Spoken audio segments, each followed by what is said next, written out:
Okay, so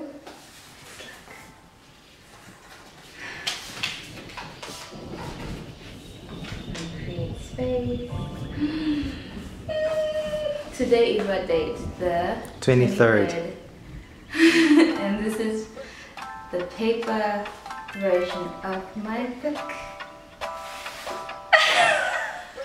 Oh, so pretty. With your art? Amazing, baby. Hi guys, welcome to Sun. So I've been thinking of starting a new series on this channel on making, doing stuff, creating stuff.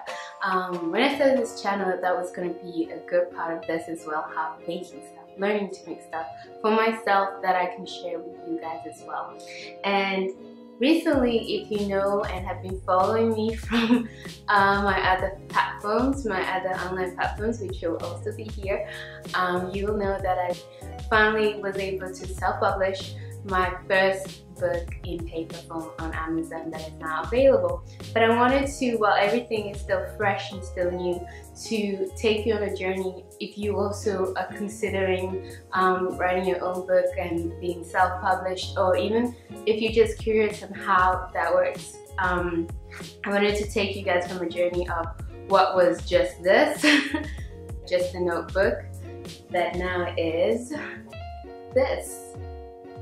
A real book, you know? A real book that you can buy and read. First of all, I wanted to talk about why, because it's a big thing in if you're making a book. Why are you writing the book? Why did I write my book?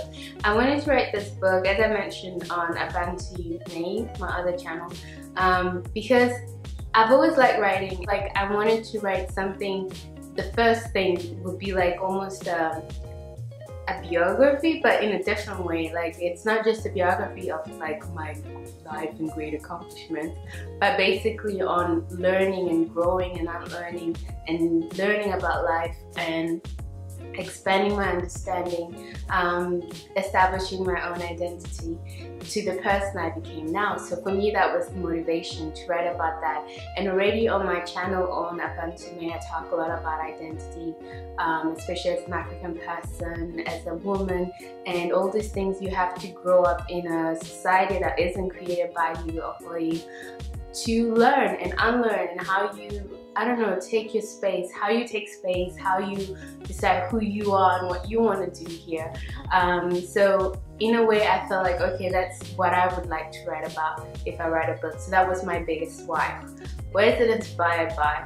And for me was that the fact that since I was 13, I wanted to write a book. I wanted to have something finished out there and available. Things that I could share with people who were like me, who had perhaps gone through similar upbringings, and could inspire them, but also to journal my own journey. I think I'm my most constant object of research because I'm curious about the world and other people, and I always see that as in my own way as I grow and as I roll. So I was like, okay, I want to write this first, a little project with poems or collection of words about my growth. I divide it in 4 sections that are a big part of my life, and I see it in the seasons. You know, in all seasons stuff happens, and how the seasons shape me and what I learn in each season. So after that, I feel cleansed in a way that I have documented that in my human experience, and now I can do other stuff. What was the process like? So for me, of course, I think the name came quite early in Constant Bloom, because now it's everywhere and I don't know. When I started, I used to write that on my site, where I was talking about that my theme for that year, I can't remember if it was 2017 or 16, was to bloom wherever I'm planted. And in Constant Bloom came from that signature that I was always talking about, bloom wherever you're planted, and just about blooming. I remember I also bought a website a few years ago called Bloom Baby Bloom, because blooming is such a beautiful word for me. It's spring, it's new life, it's survival, because winter comes and destroys everything, like especially in Denmark where the seasons are so clear. When spring comes, it's like breathing new life into you. So the name came first to me, and then of course the idea of the seasons, and then I started writing in different sections, and I say what happens in summer, what happens in winter, what happens in spring and in fall.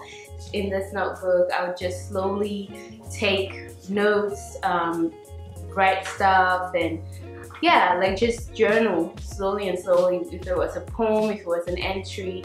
And then after that, after I had almost completed and decided, okay, I've covered most places, I've written enough and I need to put it all together, then I started having the course of spending 20 minutes or more every morning writing everything down. So before I did anything, then after that, once I had written, I had all my material on paper, like mostly in journals, because it's better for me. I'm walking around, I can write wherever I am. Once I did that, then I started like dedicating around 20 minutes each day and taking things from my notebooks, which was this one, but I had another notebook I used as well, and then putting it on the computer in its designated sections. So that was the second process. And then there was the whole layout, but also illustration. If you follow me on Instagram, you also know that I've always loved drawing, and so I wanted that to be a part of my book as well. I wanted to have little drawings, like symbolic drawings of certain pieces. And so I started doing that as well once I knew which pieces were going to be in the book, and I wanted to then choose drawings, like symbolic drawings for each piece. I then went to InDesign, transferred all my workings from paper to the computer, and then I started working in InDesign. When I was doing the manuscript, I did it in Word, and then after that I took that and put it in InDesign. And also because I want to keep, you know, using the tools I used to use at school that I don't use as much anymore ever since I did my master's. So things like the things I used in my bachelor's, which were more creative, like InDesign, Illustrator, Photoshop. And so I try, when I have an opportunity, to force myself to use them so I don't forget how they work. So I was like, okay, another opportunity, let's use InDesign, and I learned some more things that I had to refreshen up, things I didn't know. And then after I finished the book in InDesign, I saved it as a PDF, and then after that it was time to do the cover. Now, I chose this cover. Now, yeah, for the cover of the book, which is like that, making the jacket of the book. And I wanted to pick something that reminded me of bloom. And of course, like spring, we think like maybe pink colors, we think, I don't know, you think, what do you think of? Maybe everybody thinks of different things. Like for me, there are like these really beautiful pink flowers in Copenhagen, especially, that were a gift from Japan. But like they're planted around Copenhagen, and spring reminds me of those flowers and that pink and that beautiful. But at the same time, there was a feeling of spring. I thought about flowing flowers, and I wanted to be real, but also like I wanted it also to be like a bit magical and whimsical of all that, because in Constant Bloom I see it as a consciousness, you know, of ever flowing, ever growing, ever evolving. And so for me, the colors blue, green, that blue is one of my favorite colors. In Constant Bloom, it's a feeling. And after that there was, okay, now you have your book, publishing. Ideally, I wanted to publish the ebook and the book at the same time, and the paper form at the same time. But it turned out it was easier to finish the ebook because I was already done, and the paper form took much longer. But actually, I'm quite glad it did, because like I said, I wrote everything by myself. So I had to remake it many times just when it was in ebook form. And I was like, okay, that's good, because it's more expensive and a pain in the ass to do it when it's in paper form. So that took a long time. It took almost, I think the ebook came out last year in July, and then not a whole year later, maybe like eight months later, I could finally get the paper form out. For my ebook, I used Boxy Projects, which is my own domain that I have a lot of projects I do, and I'm gonna do more projects. I'm gonna start to do more projects there as well, to connect the two from here and there as well. So I do a lot of projects on Boxy Projects, and this was one of them. I was like, okay, my book project is done. And finally this year I was able to to get the paper form from Amazon, because I was waiting for a proof copy forever, and this is actually a proof copy, but I didn't change anything from the, what do you call it, from the layout. It's mostly like proofreading. There were some other things that bothered me, but then I was like, because in the beginning of my book, this is what I write.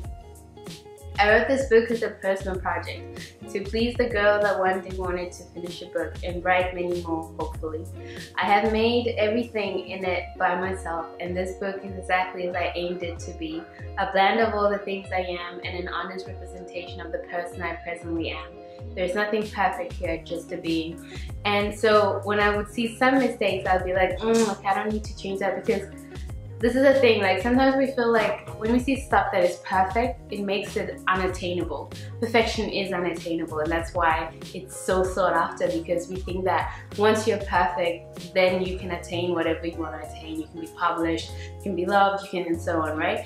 And so it was also kind of an unlearning thing to do something fully by myself, mostly fully by myself, and to be able to share it with people and not be so scared if people find mistakes in it, if they maybe think it's weird, if they don't connect to it and so on, to just do it and say, this is a being, this is who I am, and it's out there, and people can buy it, people can and people can connect to it or not connect to it. It was important for me that I did it, that I was able to say I did the damn thing. I didn't just think about it, I didn't just marinate on it, I did it and I put it out there. So there, afterwards, I didn't change anything of the layout. And by the layout actually on the book, because before you have the physical form, you have to think, what kind of, what is the measurements I really want. On Create Space, they had their own specific measurements, and to be honest, I was like, you know what, I'm just gonna adapt my PDF in InDesign to their measurements than finding my own measurements, because I tried also, which is something you can do if you have a book already that you like the shape of, the size of, you can measure that and choose those measurements instead. But I chose the ones that were on Create Space, which was, I mean, great for me. The only thing that really sucked was the fact that my parcel got lost, or it didn't come, like it took forever to reach me in Brazil, and I kept thinking, is it because I'm in Brazil, or is it because of the service? But the people were so nice, like they respond so fast, so I can't really complain, and they made it capable for me to finally have my book out. So that I'm very grateful for. And so yeah, with publishing, if you have your own platform, you can have it on your own website, or you can make it in Kindle form, which I'm trying to make happen at some point. I feel like each place of publication takes a while. Like I do that and then I need a little break and then I do the other one. So Kindle, I'm still thinking about doing it if I'm going to do it, because people can just basically get it on my own website. So, and then the other publication of course is Amazon, because I thought that's where everybody goes, to be honest. So that's how I did with the publishing. All in all, it's been an amazing process, amazing and challenging, very challenging. But I'm happy that I'm amazed by the fact that I went from this, just an idea, to something that now is really real and is out there. So, I mean, if you are maybe looking for a sign, or if you're looking for inspiration to get started, just get started. Do it day by day. Say, okay, what I gotta do first? I gotta create content. Okay, now I gotta organize my content. I gotta edit my content. Gotta share it with some people, get some feedback. So just don't see the whole thing of, oh, a book. See it as a process. It's really the journey, and that's what makes it amazing, the journey. If everything had been easy, perhaps I would have been like, meh. But it's kind of cool, like all these challenges, and you keep going, because I didn't owe a book to anybody. In other words, like, when are you gonna write a book? Oh, it's not an assignment, you know, like I wanted to do it. So, and sometimes when we want to do stuff, we don't value it as much when other people expect us to do things or want us to do stuff. So we have the tendency, or at least I'm speaking for myself, I have the tendency, which is something I'm constantly working to fight against, and this is one example of me winning, my better part winning, is this feeling of, I can do it later, you know, it's not that important, oh, what's the hurry? But this, I felt like, just with the, you know, I'm seeing a monkey get into another house. Life on the phone. This was one of those things where you're like, okay, I had an idea and I freaking executed it, and I'm very proud of myself for that. So I hope that inspires you. This was a really long video, but I hope that inspires you, and to also go for the things you want to create and you want to see out there, because it is possible. You just have to put your mind to it. You gotta, yeah, make a little plan and get started. So guys, that's what I wanted to share with you. And if you have any more other questions on self-publishing and all that, let me know. Let your homegirl know. And if you're interested in the things I say and things I talk about, especially on my other platforms, the concepts I have here on Maisana, on my Instagram, always Maisana, then I think you'll also enjoy my book. So feel free to check it out. And I'll see you in my next video. So it's not even 1 year and a half, right? And that's the time I have to accomplish some of these things. But I was like, you know what? I want to just write them down because in a few years, I like to see how far I've gotten on my list.